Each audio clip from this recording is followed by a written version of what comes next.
I'm going to count on you not filming me at all, just the camera and the quilt. Okay. All right. So after you have loaded the quilt, got it all basted, and you're ready to begin, there are two things you need to do. One is to pick your pattern and make it fit, and one is to define your area. So we'll define the area first. So to do that, I hit area.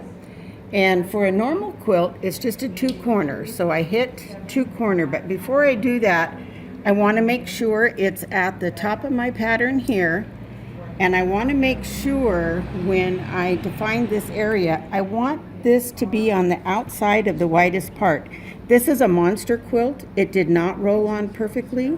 So I want to make sure when I get to the bottom of the quilt, my pattern isn't going to be in here and I have this much fabric left over. So I'd rather be a little bit wide at the top.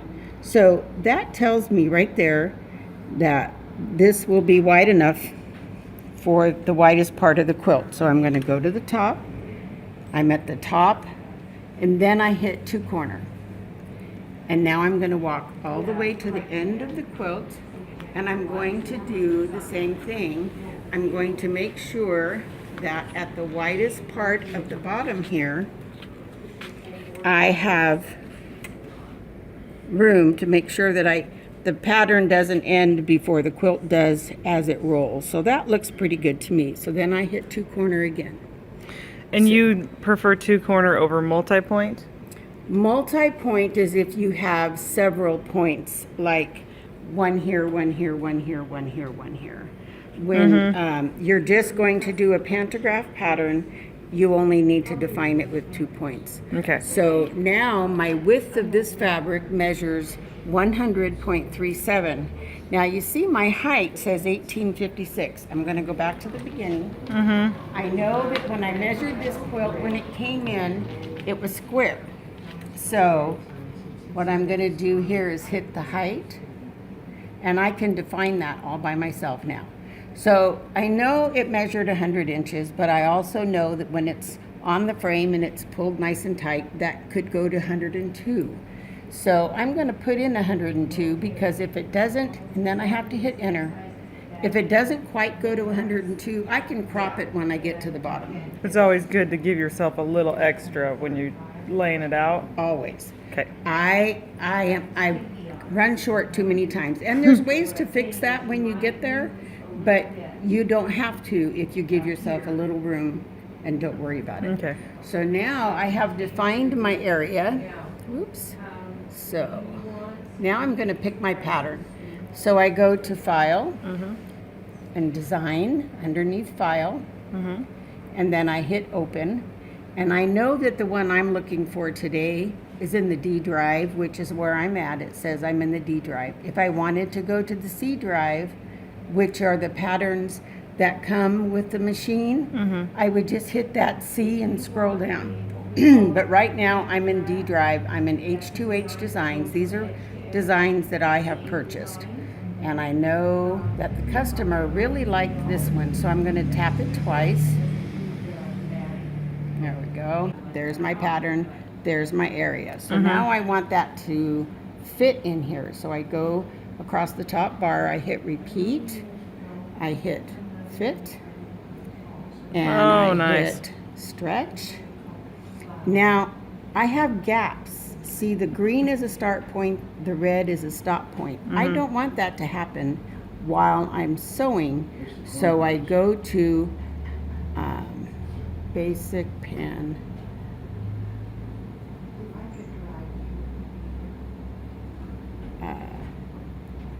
Horizontal. You have to hit horizontal because that's this row. And then I hit P to P, which stands for point to point. And when I tap that, all of these are going to go away. So now I have the pattern, but it doesn't fit. So now I stretch. And now I want to take care of that gap in between the rows. So you have to hit vertical, and you have to hit this gap. And it says right now it's 0.02. I know it's probably going to be at least 2. So what you have to do is hit 2, enter, and then if you want that gap to be smaller, smaller, smaller, you can do this. Let's see, but we're gonna go -2, enter. There we go, we're closer. So now we can make that nest. And I'm just holding down that minus button, and it is moving very slowly. But it's still fitting? It's still trying, it's going to keep going until, let's see, I'll go -4, enter. And I want it more than that.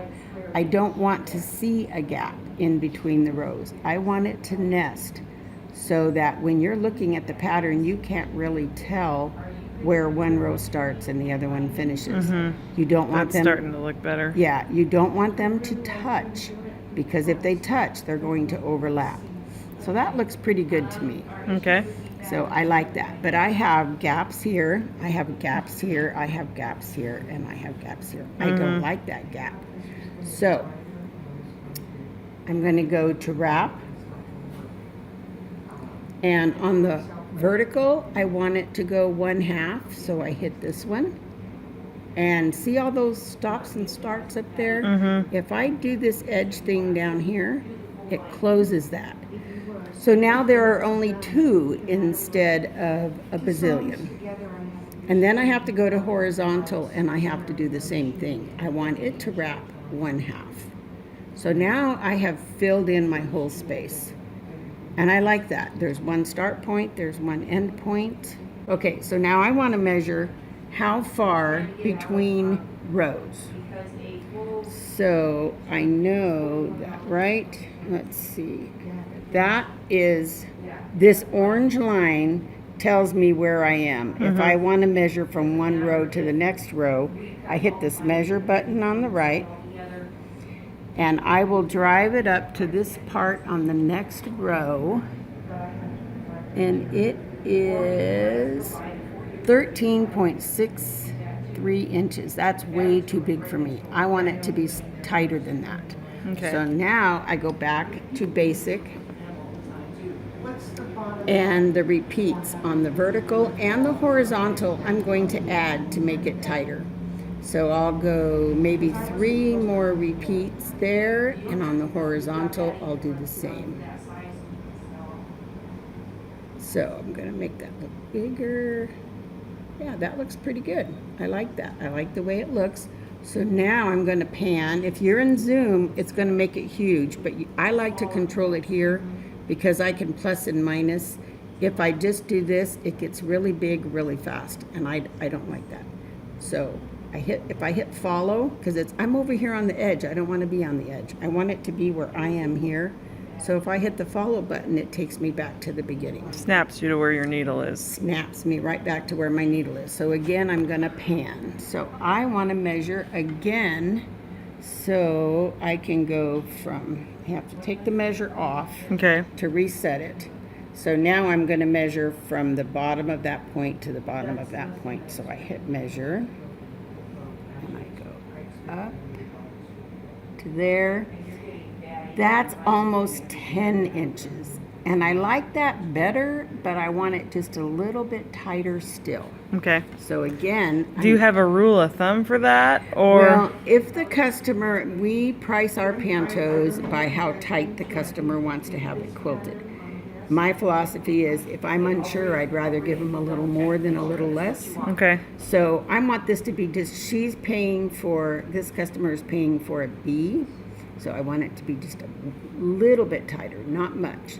So I'm just going to add horizontal and vertical, 2 more. So is A tighter? A is more open, B is tighter, C is tighter, and D is pretty darn dense. Okay. So now I'm going to make it bigger, pan it over, make it bigger.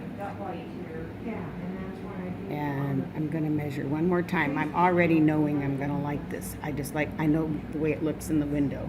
So I hit my measure button again. I measure from the bottom of this pattern to the bottom of that one.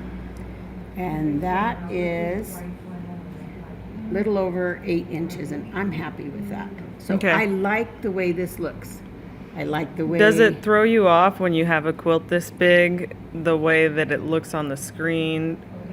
It looked fine to me the first time, but when you think about how big the quilt is, then and you measured it, you realize that pattern was actually really large too. Well, and I think that comes with practice. Okay.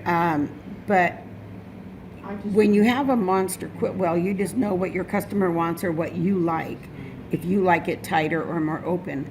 The one thing you need to be careful of, this pattern has a really deep, the pattern goes like this. And you want to make sure that's the top of the pattern, that's the bottom of the roll. See how it's below there? That's not enough room. But I also know I have that much more to go. So if I go from the top of this one to the top of that one, I know I can do it within my throat plate. If you make your pattern too big, you won't have enough room on your throat plate to do the whole pattern, and you'll get started, it'll hit a bar, and you'll have to reset the whole thing. And so take the time every time to make sure that your pattern fits your throat plate. That's really important, especially if it has a deep nest. And we like a deep nest ourselves. So now I'm happy with this pattern. I'm happy with the way it looks.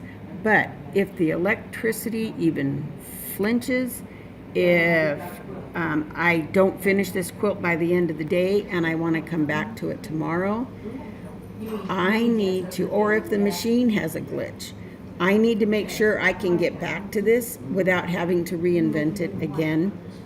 So there's ways you can do that. Once you get the pattern exactly where you want it, you're going to baseline it. So right over here on the left hand side, you hit baseline, and now it's set. I can't readjust this without undoing that baseline. I am also going to go up to file, and I'm going to save it and I'm going to save the workspace, which is what I've just defined.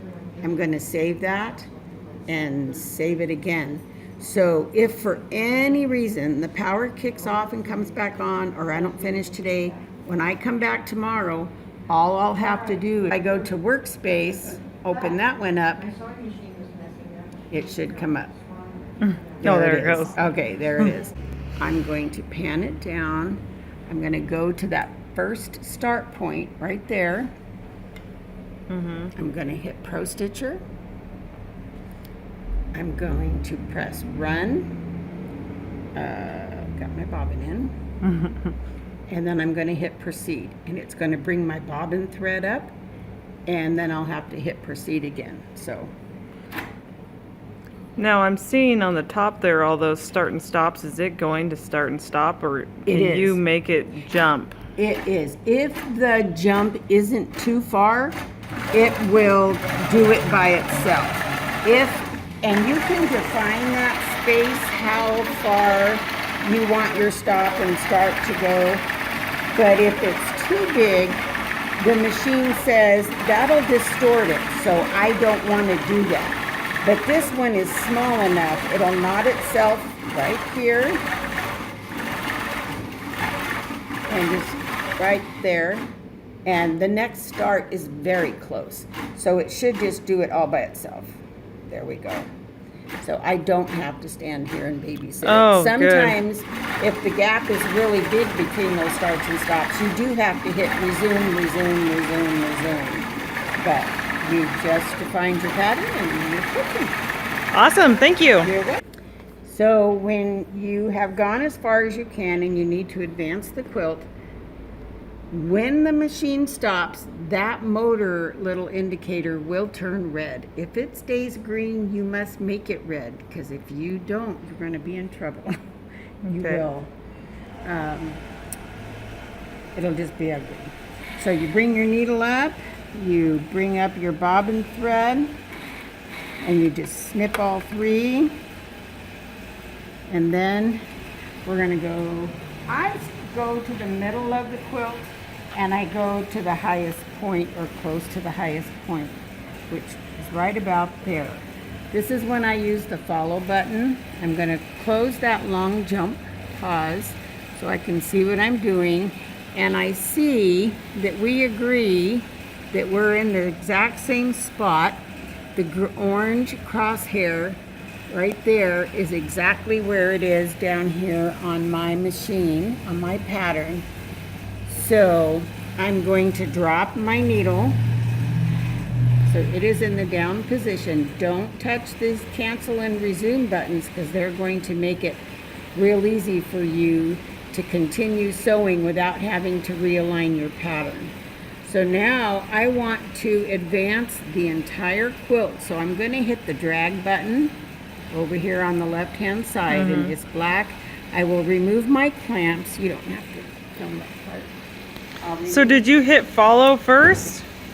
I hit follow first and then Then you put your needle drag. here. Yeah, because I want to see where I'm at.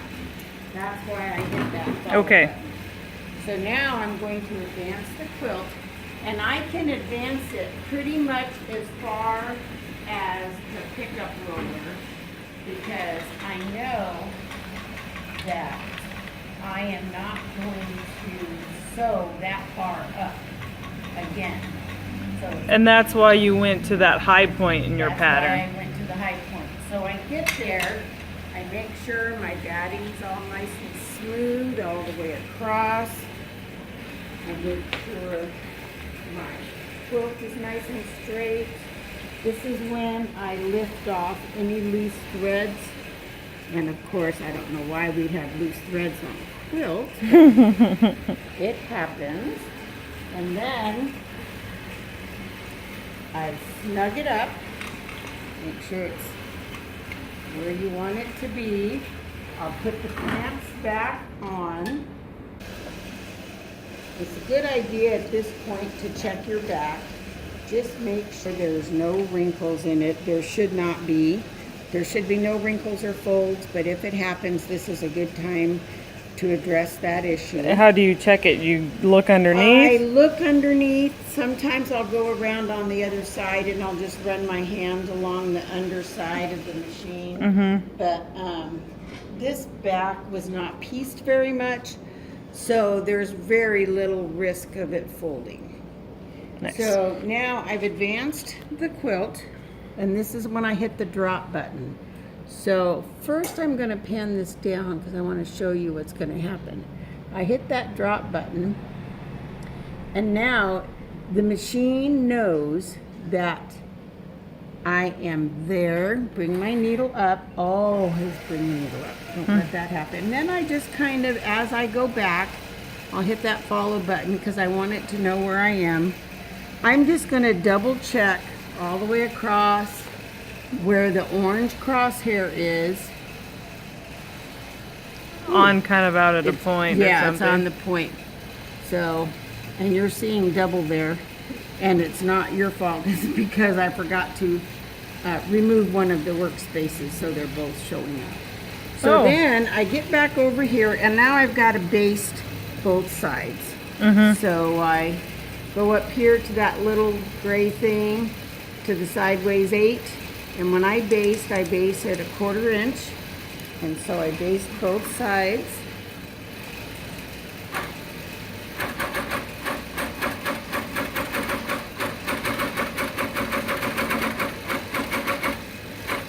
All the way to the bottom. Bring that bottom thread up and snip it. And snip this thread and snip any loose threads that are in your way, because they are not fun to deal with. Do the same thing on the other side.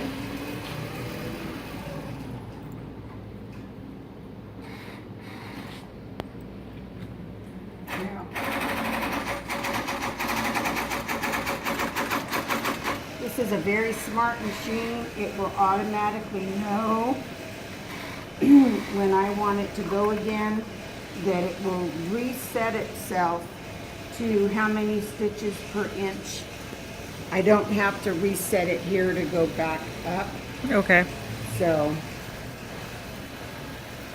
I come over here, So we drag, we drop, we already did that, and now we verify. And verify means you go right to the very top of your last pattern. There it is. Then you come over here and hit resume, and it will know exactly where to go, and it will do it for you. But so when you want to crop it, you go to where you want to crop it. You have to be on the outside of your start point and a little bit below the bottom of your quilt, not too far. So you go to area and see how it's not dark. You have to cancel this whole process down here, and now the 2 corner comes up.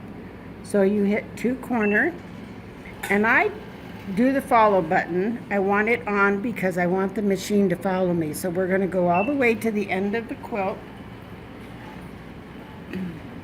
and the pattern is following me because I asked it to, or the machine is. And I want to bring this to the outside of the pattern and below the pattern. I'm trying really hard to get it there for you. There we go. Okay. And I hit 2 corner again. Now I have defined an area here, and I don't want the machine to stitch that out. So I go to modify, I hit crop, and I hit inside. I want the inside of that to go away. So I hit inside, and then I have all of these starts and stops, and I want those to go away. So where it says edges here, I tap that. And most of them go away. Sometimes all of them will. Sometimes you can't get around it. There will be starts and stops, but when you hit that, it will eliminate as many as the As it pattern can. will allow. And that's how you crop it. So what you basically did was you cropped out the bottom of this design that was actually going to stitch out down here. Yes. So now it's going to stop stitching right here, which is just below my pattern, rather than making me stitch down here, which wastes so much fabric. Okay. So you just crop right there. So then you just go back to Prostitcher and hit start? And then you go to Prostitcher, and now you've got to define your start area again because You cleared it out. I cleared it out. So all I have to do, this was my previous point, and see how it's a little bit up there? So I'm going to reposition that. So reposition, probably going to go 0.1. I'm going to nudge that. There we go. So now it's right at the very end of the last start. So I'm going to go right here where the next start is. Prostitcher, new start, hit it twice, and there's my new start point. I hit run and proceed, and we're ready to go. And it'll stitch out the remainder of that pantograph. It'll stitch out the remainder. I'll have to hit the resume after this row, but that's what And when you do this bottom row, it might stop a couple times. well, it will tell me if it will, and this one looks like it won't. It looks like it'll drive right along that bottom edge for us. Okay. So. Cool. Thanks, Debbie. Okay.